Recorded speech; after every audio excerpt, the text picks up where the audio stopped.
So I don't have a small task at all. I just have to summarise the entire morning session, give some thoughts on all the barriers, the next steps, what are we going to do next, and what should our lovely funders here fund next. So let's go for that. All right. So obviously, yes, we want primary prevention, secondary prevention. We want to stop type 1 diabetes. So what would that look like in the real world? I guess we're thinking about moving this incidence curve from what we have now in the 2020s. Can we kind of move it back to the 1950s? I think that is maybe what primary prevention would look like.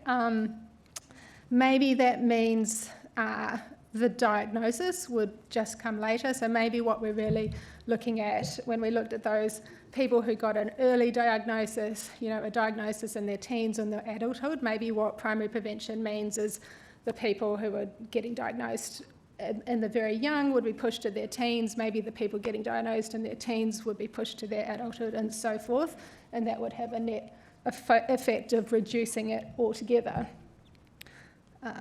Okay, it's really hard to see. Okay, I've got a little screen down there. So we've heard a lot about then what are the environmental drivers, and that we need to, we really need to understand correlation versus causation to move forward quickly. So how do we do that? Obviously we can do huge, very expensive clinical trials, but maybe there are other ways to also unpick causality from correlation that would help this. So certainly we've got these cohort studies that are being followed in depth. So this is going to help us to pinpoint what environmental drivers happen when. We also need to be really looking at how all those different environmental factors tie in together, because they interact. We've heard about enteroviruses, but they're in the gut. They probably also affect the gut barrier. They probably affect the microbiome. So there's going to be, and then we've heard about maternal factors that probably also influence this as well. So we need to look at all those environmental factors, how they interact together. There's also, I think, really new statistical approaches and modelling. There's, machine learning. There's a lot of new ways where we could actually look at those data sets to look at the correlation causation issue without doing a clinical trial. So I think this is an area, an area where we can maybe try to move a bit more quickly to understand, what are the causative factors.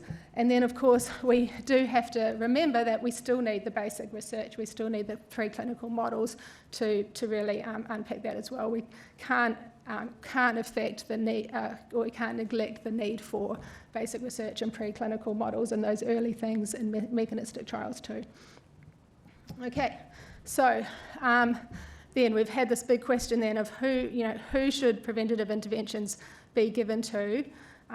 Would it then be the general population? Would it be those at genetically at risk? Or then are we looking at more about people who already have autoimmunity underway, where we're really, I guess, talking about secondary prevention? Okay, and then so this primary prevention is really looking at the early stages versus the secondary prevention, where we're looking at the delay in the stages of prevention, which I think we'll hear more about this afternoon, which might be more about disease-modifying therapies and immune modulators. So who would primary prevention, well, what would that look like? So then I think we talked here in the panel, there was a lot about genetic testing and I guess the dangers and the risks and the issues with genetic testing, that there might be societal issues with that. So maybe that means we actually need a general population approach. I guess so we heard about enterovirus, that maybe it's not appropriate to give that as a general population preventative measure, but I think there may be, in this environmental space, there may be other factors that could be applied as a whole population approach. Optimal infant nutrition, optimal pregnancy nutrition, these are things that actually could be applied to everyone, and they might have a broader benefit than just preventing T1D. worry. So the characteristics then of this primary prevention is it's going to have to be a very low cost.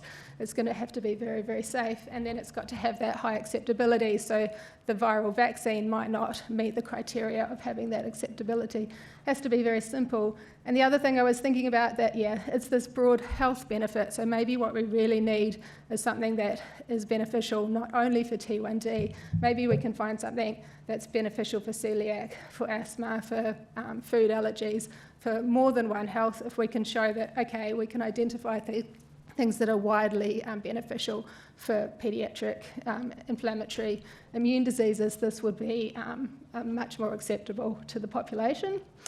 We probably aren't going to completely eliminate T1D with these approaches, but we're going to reduce them. So who and when, I think we still need to understand, should this be something in infancy, very early infancy, in pregnancy, and then obviously we heard from Marion, there's all these people actually getting T1D in adulthood, so how do we address that? Like, is there an opportunity for primary prevention later as well? Do we not really understand yet the progression of autoimmunity in adults? We heard that they have a similar frequency of antibodies between children and adults, but I don't think we really know yet. Do some of those children with antibodies, do they go away and do some of those adults? Maybe they do get their first autoimmunity as an adult. Okay, and then how would we judge efficacy? We're still going to have to do trials in at-risk groups, but then we're going to be looking at maybe the more epidemiological and population health studies there as well. Okay, so timing of screening for primary prevention. This is incredibly hard to see with the screen, what I've got here. Here I was thinking really about, we have this issue that there are these very, very fast progressors. They have maybe a particular risk profile, the DR4 HLA haplotype. Maybe the slower progressors have a slightly different risk profile. So potentially we could be looking at stratifying when we can do prevention, that there are certain people where we're going to have to go in the first 12 months, but then maybe there's another risk profile where it would be okay to come in with preventions a little bit later. And then pregnancy screening, so potentially primary prevention needs to happen during pregnancy. So would it be feasible to do genetic risk screening during pregnancy? That wasn't touched on in the panel, but I think that becomes maybe an even more ethically and societally complex question of whether that's possible. And then I guess technically, is it possible? So we've heard about blood spot screening as a kind of a great move forward to make that much easier. Then we've heard also about comparing blood spot screening and saliva screening, and maybe I guess I'm throwing into the mix, could we add pregnancy screening? So there are methods where you take serum and you can isolate fetal DNA from serum and then do a non-invasive genetic risk screen even in pregnancy. So that's applied for things currently like Down syndrome, for example. So could we do genetic risk screening from serum for infants during pregnancy? That might be something, at least for the clinical trial space. What else could we do? I think we're looking at genetic risk screening, but we still need better biomarkers of progression that maybe would be that better give us that timing of progression. So we still need other biomarkers, immune biomarkers, maybe other protein biomarkers that could be measured in blood spot, for example, and maybe we'll hear more about that later today. Okay, and then we heard all about the application of screening that can prevent DKA, which is excellent. I can't see my slides. So we've heard a lot then, so about the benefits of screening from the point of view of DKA prevention, but we also then have all of these cases in adults. So how long do we need to screen for? Do we need to actually continue this screening? So we're going to identify those at genetic risk. So do we need to re-screen for antibodies potentially for the rest of their life? Like, is that something that you would do every 5 years to try and actually get those adult onset cases as well? Okay, so designing future prevention trials. We've heard some of this, some examples that it's complicated and it's expensive, and we need to screen lots and lots of people to do it. So we can look, and then what is going to be the outcome to do this? So we can look, for example, about can we prevent progression from stage 0 to stage 1? So can we stop the development of multiple antibodies? Or we have these other ones where we maybe stop stage 1 or 2 to stage 3, which was what was done with tibulizumab. But maybe we still need, if we still had other biomarkers, if we had, for example, biomarkers of immune activation, T-cell phenotype, microbiomarkers, could we design trials with a much shorter outcome than that? So it's a huge problem to only be able to do a trial that looks at progression to T1D or autoimmunity because of the length of time and the cost involved. And then we still don't know if we need to start our primary prevention in pregnancy or infancy yet. Thinking about the numbers there, so this high genetic risk population is present in about 1% of the population. Then they have about a 12% risk of progression over 20 years. So in Australia, we have 300,000 babies a year. So you've got 3,000 infants in that high-risk group. And of those, only 360 or so will progress to T1D by 20 years. Or if you try and have a shorter trial, that would be a much smaller number, over 5 years or 2 years. So I think we can see alone in Australia, we don't have enough children in that risk cohort to do a prevention trial here, so it would have to be multinational. I thought that the Cinta trial, the Bifidobacterium probiotic, is a really kind of interesting case study of how would you really apply this.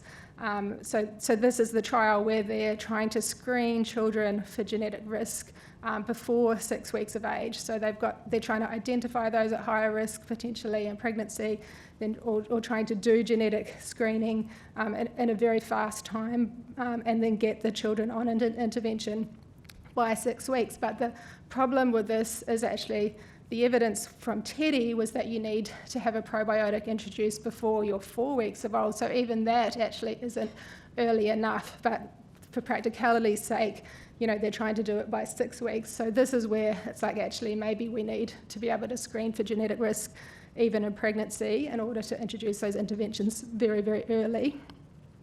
So would that be possible? And then they're looking at progression to multiple antibody development by 6 years. So you can see that long time frame. And then they're trying to recruit over 1,000 infants into this study. And then in their placebo group, they're predicting they'll have about 34 cases, basically. So that's over 6 years. So you can see kind of, I guess, the scope, like how many subjects you need just to get those few numbers of cases. Another way you could design it is maybe to go to even a higher risk category than that top 1%, and then you could potentially shorten the trial because you would have the cases developing younger and earlier, would be another approach. So what then? So we've heard a lot about different potential interventions. So what would a primary prevention potentially be? So I guess I'm biased on the microbiome and the prebiotics. So we're thinking we could give a prebiotic during pregnancy. During lactation would be an option. But there's other studies, for example, going on in healthy infants where they're giving prebiotics at kind of around 6 months of age to the infant at weaning. So that could be another potential. And we could do trials looking at microbiomarkers or short-chain fatty acid levels kind of as a first step. But down the road, we're going to really want to look at disease progression. What about immune tolerance induction? Maybe wasn't discussed so much, but it's this idea, we know there's this phenomenon of maternal protection. One possible mechanism of maternal protection is actually there's better tolerance to the insulin that's being delivered in pregnancy. So maybe we need to do a trial where we deliver some form of insulin peptides during pregnancy in order to restore thymic tolerance, and that could have just a simple readout of the frequency of insulin-specific cells, maybe even in cord blood. So we could look at trials doing this kind of a design. And then enterovirus vaccines as well, we've heard about a bit about already, you know, who would we give it to, and everybody or just a few people at risk.